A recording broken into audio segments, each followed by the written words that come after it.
August 1st, 1943. The convoy rolled slowly through the heat of a Texas afternoon, its long column of olive-drab trucks crawling past endless fields of sorghum and wheat. Inside the vehicles sat hundreds of German soldiers, men of the Afrika Korps, the 15th Panzer Division, remnants of the 91st Light Division, exhausted, sunburnt, and still trying to make sense of how their war had ended on the sands of Tunisia only weeks earlier. Most expected punishment, humiliation, starvation, or the kind of brutality they had been told to expect from America.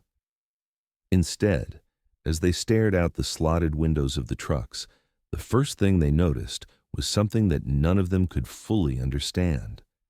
America was enormous, not just physically, but in the way life seemed to spill endlessly across the landscape. They passed farms that stretched farther than their eyes could follow, barns bigger than German factories, silos towering over the fields like cathedrals, and tractors, massive, modern, loud, moving across the earth with a mechanical rhythm none of them had seen before. It was the first crack in the worldview that Nazi propaganda had spent years building inside their heads. As the convoy approached Camp Hearn, one of the largest POW camps in Texas, the prisoners saw rows of barracks, water towers, electric lights, and paved roads. One prisoner, Obergefreiter Rudolf König, later wrote, "In Germany, only cities had such infrastructure. Here, even a prison camp looked like an American town." They were not prepared for what came next. When the gates opened, the German POWs stepped into a world that would shatter almost everything they believed about America, democracy, and the very idea of freedom. They had been told that Americans were weak, racially mixed degenerates incapable of producing true warriors. They expected chaos and poverty, not efficiency and abundance. But what greeted them was so far beyond their experience that many assumed it was some kind of deception. They were issued new uniforms, sturdy denim work clothes with PW stenciled in white. The fabric was thick and clean.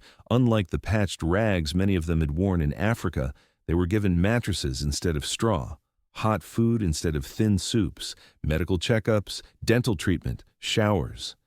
For many Germans, it was the first consistent medical care they had ever received in their lives. Then came the meal that nearly every POW memoir describes: a full plate of meat, potatoes, vegetables, bread, and a glass of milk. Milk. In wartime Germany, milk was for children and officers. In America, even prisoners drank it daily. Unteroffizier Karl Sturzer later wrote, "We realized immediately that America could feed even its enemies better than Germany could feed its soldiers." The shock went deeper. That night when the lights came on, real electric lights, bright and constant, astonishment swept through the barracks. One POW whispered, "Are they mad? Don't they fear air raids?" He did not yet understand the simple truth. American cities did not live under constant threat. Germany did. To a man raised on blackout curtains, ration books, and bomb sirens, the sight of an illuminated night sky was like staring into another universe. In the following weeks, the psychological transformation accelerated. Many POWs were assigned to work details on American farms, not forced labor, paid labor. They earned 80 cents a day in canteen coupons, and the farmers often slipped them extra food or cigarettes. What stunned the Germans most wasn't the kindness, but the scale of American agriculture. 1 acre after another, producing more in a day than a German farm could in a week. A farmer showed a group of POWs a machine that sorted and packaged cotton. The Germans stood speechless as the machine did the work of 40 men in minutes. Machines like this, everywhere, across a country larger than all of Western Europe combined. It was here that many POWs realized the truth that terrified the Nazi leadership. America wasn't just wealthy, it was industrially invincible. The Germans had lost the war long before they ever set foot in a prison camp. But the most dramatic moment came when a guard mentioned casually, "A B-24 bomber rolls off the assembly line every 63 minutes. The prisoners laughed. They thought it was a joke. It had to be. In Germany, factories struggled to produce a handful of aircraft each week. Bombardments, shortages, sabotage, everything slowed production. The idea that America could produce a heavy bomber the size of a house with engines more powerful than any on the Eastern Front every hour seemed impossible. When they were shown a newspaper clipping of Ford's Willow Run plant confirming the statistic, silence fell over the room. One prisoner muttered, "This is why we lost the war, not because we failed, because we never understood what we were fighting." This moment, replicated hundreds of times across dozens of POW camps, became the turning point in the psychological collapse of Nazi ideology among captured soldiers. They could no longer deny the truth. Everything they were taught about America had been a lie. The War Department understood this transformation better than anyone. Secret psychological reports, declassified decades later, revealed that many POWs arrived as hardened Nazis, fully committed to the ideology. But within months, the majority had become neutral or even sympathetic to America. And it wasn't due to propaganda. It was the shock of abundance, the contrast of freedom, the simple fact that America treated them better than Germany had ever treated common soldiers. In 1944, a POW named Hans Winberg wrote in his diary, "How could I believe in the superiority of our system when a democracy feeds its prisoners better than our Reich feeds its citizens?" As months passed, camps across America became miniature societies. POWs formed orchestras, theaters, universities, and even published their own newspapers. Some camps had lecture halls where professors, also POWs, taught physics, mathematics, philosophy, and literature. The War Department allowed this because they understood something profound. A mind that thinks is a mind that questions ideology. The Americans simply gave the prisoners enough freedom to rediscover their humanity. In Texas, Arizona, Oklahoma, Illinois, Maine, and dozens of other states, farmers, guards, pastors, and local citizens interacted daily with POWs. Most treated them as human beings rather than enemies. Some even invited them for dinner on holidays. One prisoner of war later said, "I came to America as a Nazi. I left America as a human being." Yet there was a darker, unspoken transformation unfolding. Nazi officers inside the camps tried desperately to maintain control. They formed secret groups, held covert meetings, intimidated moderates, and even murdered fellow prisoners they suspected of disloyalty. But their power crumbled with each passing month, because every day the prisoners saw America as it truly was, not the caricature depicted by Goebbels. Democracy did not need to shout, intimidate, or threaten. It simply existed effortlessly in the prosperity and freedom surrounding the camps. And the German prisoners realized something the Nazi regime never wanted them to learn. Democracy was stronger than dictatorship, not because of ideology, but because of abundance. By the end of 1945, more than 371,683 German POWs had lived in the United States. Only 0.6% attempted escape, one of the lowest rates in POW history. Why? Because most did not want to leave. One guard in Nebraska joked, "Our problem isn't keeping them in, it's convincing them to go home." When repatriation came in 1946, many German prisoners cried. They returned to a ruined Germany, cities bombed to rubble, infrastructure shattered, food scarce, and the future uncertain. The contrast was devastating, and yet many carried America with them, not physically, but ideologically. Some became mayors, teachers, engineers, and political figures in the new democratic Germany.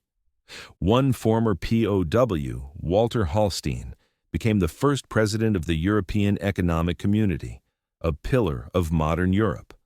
All because in a prison camp he learned that democracy was not weakness, it was strength. 2. September 12, 1943. The sun rose slowly over the plains of Nebraska, casting long shadows across the barbed wire fences of Camp Concordia, one of the largest German POW camps in the United States.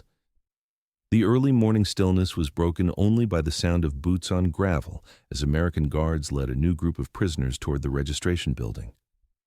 Many were veterans of Afrika Korps, captured during the collapse in Tunisia. Others were U-boat sailors, pulled from the freezing waters of the Atlantic after their vessels had been sunk by Allied forces. These men expected the same hardships they had endured in Europe: endless humiliation, beatings, starvation, and fear. They did not expect to walk into a compound with electric heating, hot showers, organized libraries, and even a camp bakery that produced fresh bread every morning. One prisoner, Maschinenmat Dieter Rasch, stared in disbelief at a stack of textbooks inside the registration office. They were German-language books on engineering, mathematics, literature, and history, donated by American universities. He whispered to the soldier next to him, "This is not a prison. This is a school." It was no illusion. Camp Concordia had over 30,000 books, an auditorium, music rehearsal rooms, and even a makeshift university staffed by German professors who had been captured in North Africa and Sicily. For many prisoners, it became the first time they read Goethe or heard Beethoven's symphonies preserved on American gramophone records. Yet the real transformation did not happen inside the classrooms. It happened outside, on the farms. German prisoners were transported daily to work in the fields surrounding Concordia. They expected exploitation. Instead, they found something far more shocking. Americans trusted them. Farmers handed them tools without hesitation, left them unsupervised in barns, asked them to repair machinery. Some even allowed prisoners to work near their homes, under the lone condition that they return by the end of the day. This level of trust was unimaginable in Nazi Germany. There, every citizen lived under suspicion of the Gestapo, of neighbors, of informants, of ideology. But in Kansas, a farmer named Charles Whitaker shook hands with a POW, looked him in the eyes, and said, "If you work hard, you're welcome here. I don't care what uniform you wore." The Germans had been taught that Americans were decadent, disorganized, and morally weak. But here was a farmer with a discipline, strength, and integrity that reminded them not of propaganda, but of the moral values Germany itself had once cherished before the war twisted them. The shock was overwhelming. One POW later wrote, "We came to work expecting to hate the Americans. Instead, we respected them." Meanwhile, in Texas, another transformation was taking place at Camp Hearn. The camp had become so structured and well-organized that American officials jokingly called it the Fritz Ritz, a play on the Ritz-Carlton Hotel. But inside the camp happened something even the U.S. government had not anticipated: a battle for the souls of the prisoners. There were two types of Germans in the POW system: the committed Nazis, the regular soldiers who simply wanted the war to end. The hardened political prisoners, fanatics formed in the Hitler Youth and shaped by years of propaganda, saw America's kindness not as a gift, but as a threat. They feared that democracy itself could erode their power, so they created secret groups to maintain ideological control inside the camp. They held nighttime meetings, distributed illegal propaganda, intimidated moderates, even created secret courts that sentenced fellow prisoners to internal punishments. The most infamous case happened on December 17, 1943, when a German POW named Hugo Kraus was murdered inside the compound after openly criticizing Nazi ideology. His killers were discovered, arrested, and transferred to the Fort Leavenworth military prison. It was a brutal reminder that even surrounded by abundance, some prisoners remained chained to the ideology that had brought them to America. But the murder had the opposite effect of what the Nazi loyalists intended. It shocked the moderate prisoners. It made them reflect on what kind of system demanded blind obedience and violence, even in captivity. One POW wrote in his diary, "It was America that treated us as humans. It was Germans who killed one another." The psychological shift accelerated. In Maine, another story unfolded at Camp Holton, where prisoners were assigned to work in potato fields. Life was cold, harsh, and physically demanding, but the Americans showed fairness and humanity that prisoners did not expect. One German, Gefreiter Otto Neumann, collapsed from exhaustion one cold morning. Instead of punishment, the farmer's wife carried him inside her home, wrapped him in warm blankets, and handed him a cup of hot coffee. It was the first time he had stepped inside a civilian home since 1939. He later wrote, "The enemy treated me like a son. I had forgotten what a mother's kindness felt like." When the war ended, Neumann returned to Germany and later immigrated to America. He settled in Maine, married the daughter of the same farming family he had worked for, and never returned to Germany again. His story was not unique. Thousands of German POWs returned to America after the war as immigrants, because what they saw during captivity was not propaganda.